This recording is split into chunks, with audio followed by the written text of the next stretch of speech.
அனைவருக்கும் வணக்கம். கடகராசினியர்களுக்கு நிகழ இருக்கும் மாசி மாதம் என்ன மாதிரியான நன்மைகள் எல்லாம் ஏற்பட இருக்கு, கிரக நிலைகளின் ரீதியாக அமைய இருக்கும், பாதகங்கள் என்ன பாதகங்கள் என்ன, கடகராசினியர்களை பொறுத்த வரைக்கும் மாசி மாதம் கிரகங்களுடைய சஞ்சார நிலைகள் என்ன என்று பார்க்கும்போது மேஷத்தில் குரு பகவானும், கன்னியில் கேதுவும், தனுசு ராசி சுக்கிரனும், மகரத்தில் செவ்வாயும் புதனும், கும்பராசியில் சனியும் சூரியனும் இணைந்து சஞ்சரிக்கிறாங்க. மீன ராசியில் ராகுவும் சந்திரனும் இணைந்து சஞ்சரிக்கிறாங்க. இந்த கிரகங்களுடைய சஞ்சார நிலைகளின் காரணமாக என்ன மாதிரியான நன்மைகள் எல்லாம் உங்களுடைய வாழ்வில் ஏற்பட இருக்குது. இந்த மாசி மாதத்தை பொறுத்த வரைக்கும் காசியே கிடைத்தாலும் மாசி கிடைக்காது என்றொரு மூதுரை உண்டு. அந்த வகையில இந்த பாரத புண்ணிய பூமியில் ஏராளமான புண்ணிய தீர்த்தலங்கள் அழகுற திகழ்கின்றன. அவற்றில் முதன்மையானது வாரணாசி எனப்படும் காசி திருத்தலமாகும். மானிட பிறவி எடுத்துள்ள அனைவருக்கும் முக்தி அளிக்கும் 7 திருத்தலங்களிலும் 12 ஜோதிர் லக்ன கேஸ்திரங்களிலும் முதன்மையானது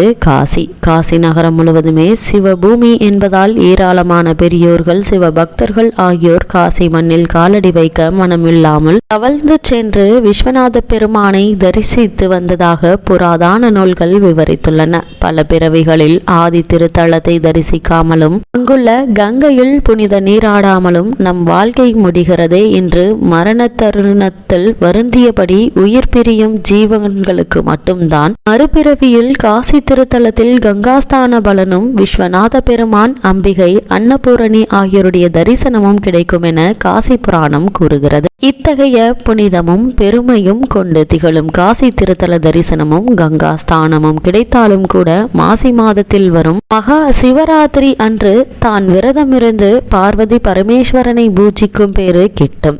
இதற்கு பல பிறவிகள் எடுத்து ஏராளமான புண்ணியத்தை சேர்த்து வைத்தால்தான் மாசி மாதத்தில் வரும் மகா சிவராத்திரி அன்று பரமேஸ்வரனை பூஜிக்கும் பேரு கிட்டும் என புராதான நூல்கள் விவரித்துள்ளன. 12 ஆண்டுகளுக்கு ஒரு முறை நடைபெறும் கும்பமேளாவும் மாசி மாதம் மகா நட்சத்திரத்தில் தான் கொண்டாடப்படுகிறது. இவ்வளவு மேன்மையும் பெருமையும் கொண்ட இந்த மாசி மாதத்தில் கடகராசினியர்களுக்கு குடும்ப சூழ்நிலை ரீதியாகவும் உத்தியோகம், தொழில், வியாபாரம், கலைத்துறை, அரசியல் துறை, மாணவ மாணவிகள், விவசாயத்துறையினர், பெண்மணிகள் என அனைவருக்குமே என்ன மாதிரியான முன்னேற்றங்கள் எல்லாம் ஏற்பட இருக்கு என்பது குறித்தான முழுமையான பதிவு தான் இந்த வீடியோல நம்ம விரிவா பார்க்க போகிறோம். அந்த வகையில கடகராசியை சேர்ந்த புனர்பூசம் 4ஆம் பாதம் முதல் பூசம் ஆயில்யம் வரை உள்ள நட்சத்திரக்காரர்களுக்கு குடும்ப சூழ்நிலை ரீதியாக என்ன மாதிரியான முன்னேற்றங்கள் எல்லாம் உங்களுடைய வாழ்வில் ஏற்பட இருக்கு என்று பார்க்கும்போது இந்த மாசி மாதம் முழுவதுமே கடகராசினியர்களுக்கு குரு பகவானும் சுக்கிரனும் உங்களுக்கு அனுகூலமாக சஞ்சரிக்கவில்லைங்க. பாக்கியஸ்தானத்தில் ராகுவும் ஜீவனஸ்தானத்தில் குருவும் இணைந்திருப்பது மிக கடுமையான பண பற்றாக்குறையை இந்த மாதம் நீங்கள் சமாளிக்க வேண்டியிருக்குங்க. அஷ்டமஸ்தானத்தில், அதாவது உங்களுடைய ராசிக்கு 8ஆம் இடம், சூரியனும் சனி பகவானும் இணைந்திருப்பது ஆரோக்கியத்தில் கவனமாக இருக்க வேண்டியதன் அவசியத்தை வலியுறுத்துது. ஒரு சிறு உடல் உபாதை என்றாலும் கூட உடனே மருத்துவரிடம் அணுகி அதற்கான சிகிச்சை எடுத்துக்கொள்வது மிகவும் நல்லது என்பதை கிரகநிலைகள் தெளிவுபடுத்துதுங்க. களத்திரஸ்தானமாகிய மகரத்தில் அக்னி கிரகமாகிய செவ்வாய் அமர்ந்திருப்பது மனைவியினுடைய ஆரோக்கியம் பாதிக்கப்படுவதற்கான சாத்தியக்கூறுகள் உள்ளது என்பதை எடுத்துக்காட்டும் பட்சத்துல உங்களுடைய ஆரோக்கியம் மட்டுமில்லாமல் உங்களுடைய மனைவியினுடைய ஆரோக்கியத்திலும் நீங்கள் சற்று கவனமாக இருப்பது மிக மிக நல்லதுங்க. குடும்ப பிரச்சனைகளும் ஒரு சில கவலைகளை உண்டாக்கலாம். ஏது ஒருவரே உங்களுக்கு அனுகூலமாக இருக்கிறாரு. குரு பகவான் கூறிய விரைவில் ரிஷபராசிக்கு பெயர்ச்சி ஆவதால மே மாதத்திற்கு பிறகு எண்ணற்ற நன்மைகள் உங்களுடைய வாழ்வில் ஏற்பட இருக்குதுங்க. எதிர்பாராத இடங்களிலிருந்து உதவிகளும் கிடைக்க இருக்குது. மருத்துவ செலவுகள் சற்று அதிகமாகவே இருந்தாலும் அதற்கான பண உதவியும் உங்களுக்கு கிடைத்துவிடும் என்பதால நீங்கள் கவலைப்பட வேண்டிய எந்த ஒரு அவசியமுமே இல்லைங்க. குடும்ப நலன் சம்பந்தமாக முக்கிய முடிவுகள் எடுப்பதை ஒத்தி போடுவது மிக மிக நல்லது. திருமண முயற்சிகள்ல தவறான வரனை நிச்சயித்து விடுவதற்கான வாய்ப்புகள் இருப்பதால தீர யோசித்து ஆராய்ந்து அதற்கு பிறகு அதற்கான முயற்சிகளை எடுப்பது அவசியம் என்பதை கிரகங்களுடைய சஞ்சார நிலைகள் மீண்டும் மீண்டும் உங்களுக்கு அறிவுறுத்துது. கடகராசியை சேர்ந்த உத்தியோகஸ்தர்களுக்கு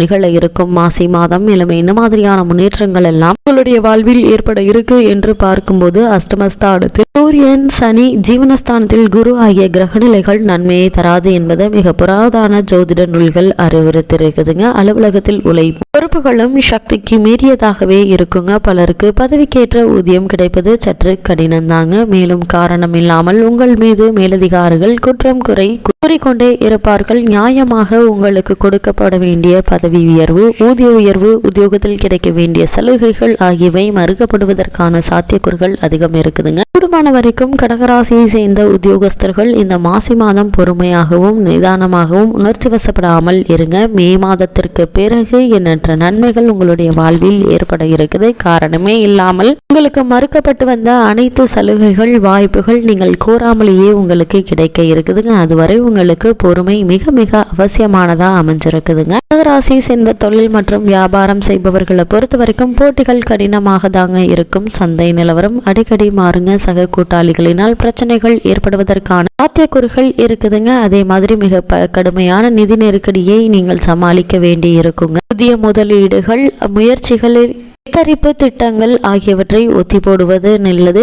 இந்த முயற்சிகளை மே மாதத்திற்கு பிறகு நீங்கள் மேற்கொள்ளும் போது எண்ணற்ற நன்மைகள் உங்களுடைய வாழ்வில் ஏற்படுங்க. புதிய கடன்களை ஏற்படுத்தி கொள்ள வேண்டாங்க. ஏன்னா இத்தகைய கிரகநிலைகளின் போது வாங்கும் கடன் வெகு வேகமாக வளரும் என கிரகநிலைகள் உங்களுக்கு அறிவுறுத்தும் பட்சத்தில் சற்று எச்சரிக்கையாகவும் கவனமாகவும் இருப்பது மிக மிக அவசியம் என்பதை கிரகநிலைகள் உங்களுக்கு தெளிவுபடுத்துது. அரசியல் துறையினரை பொறுத்த வரைக்கும் அரசியல் துறைக்கு சம்பந்தப்பட்ட கிரகங்கள் உங்களுக்கு ஆதரவாக இல்லைங்க. கட்சியில் ஆதரவு குறைய இருக்குது. இப்போது முக்கிய கிரகங்கள் அனுகூலமாக இல்லாததால முக்கிய முடிவுகள் எதையும் இந்த மாதத்தில் நீங்கள் எடுக்க வேண்டாங்க. கடகராசி சேர்ந்த மாணவ மாணவியரை பொறுத்த வரைக்கும் இந்த மாதத்தை பொறுத்த வரைக்கும் கிரகநிலைகள் உங்களுக்கு அனுகூலமாக சஞ்சரிக்குதுங்க. கல்வியில் நல்ல ஒரு முன்னேற்றம் ஏற்பட இருக்குது. கிரகிப்பு திறனும் நினைவாற்றலும் அதிகரிக்க இருக்குதுங்க. மாசி மாதம் 19ஆம் தேதியிலிருந்து கிரகங்கள் அனுகூலமற்ற நிலைக்கு மாறிவிடுவதால படிப்பில் கவனமாக இருப்பது அவசியங்க. பிற மாணவர்களுடன் நெருங்கி பழகுவதை தவிர்ப்பது மிக மிக அவசியம் என்பதை கிரகங்களுடைய சஞ்சார நிலைகள் மீண்டும் மீண்டும் உங்களுக்கு தெளிவுபடுத்துது. ஒரு சிலருக்கு வீண் பலி ஏற்படக்கூடுங்க. கவனமாக இருங்க. விவசாயத்துறையினரை பொறுத்த வரைக்கும் கிரகங்கள் அனுகூலமாக இல்லைங்க. உங்களுடைய விளைபொருட்களுக்கு குறைந்த விலையே கிடைக்குங்க. சந்தை நிலவரத்தை முன்கூட்டியே விசாரித்து அதன் அடிப்படையில் சரக்குகளை சந்தைக்கு அனுப்புவது அவசியமானதா அமைஞ்சிருக்குதுங்க. பெண்மணிகளை பொறுத்த வரைக்கும்